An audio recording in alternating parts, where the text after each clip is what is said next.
5 అంతస్తుల భవనంపై నుండి జారిపడి వలస కూలీ దుర్మరణం పాలయ్యాడు. Nalgonda Hyderabad road old Vodafone showroom పక్కన సత్య న్యూస్ స్టూడియో ఎదురుగా నిర్మాణంలో ఉన్న భవనంలో జరిగిన ఘటన. పనిలో ఉండగానే పై అంతస్తు నుండి జారిపడి కూలీ అక్కడికక్కడే మృతి చెందినట్టు సమాచారం. మృతుడు ఆంధ్రప్రదేశ్ ఒంగోలు జిల్లాకు చెందిన గోపయ్యగా గుర్తించారు. 5 అంతస్తుల భవనంపై నుండి జారిపడి వలస కూలీ దుర్మరణం పాలయ్యాడు. Nalgonda Hyderabad road old Vodafone showroom పక్కన సత్య న్యూస్ స్టూడియో ఎదురుగా నిర్మాణంలో ఉన్న భవనంలో ఘటన జరిగింది.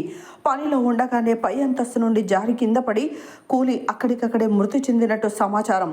మృతుడు ఆంధ్రప్రదేశ్ ఒంగోలు జిల్లాకు చెందిన గోపయ్యగా గుర్తించారు. 28 సంవత్సరాల గోపయ్యకు భార్యతో పాటు 3 చిన్నారులు ఉన్నట్టు కూలీలు తెలిపారు. సమాచారం అందుకున్న 108 సిబ్బంది పరిశీలించగా అప్పటికే మృతి చెందినట్టు నిర్ధారణ అయింది.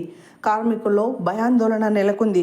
భద్రతా చర్యలు లేకపోవడమే కారణమా అనే అనుమానాలు వ్యక్తం చేస్తున్న స్థానికులు మరిన్ని వివరాలు తెలియాల్సి ఉంది.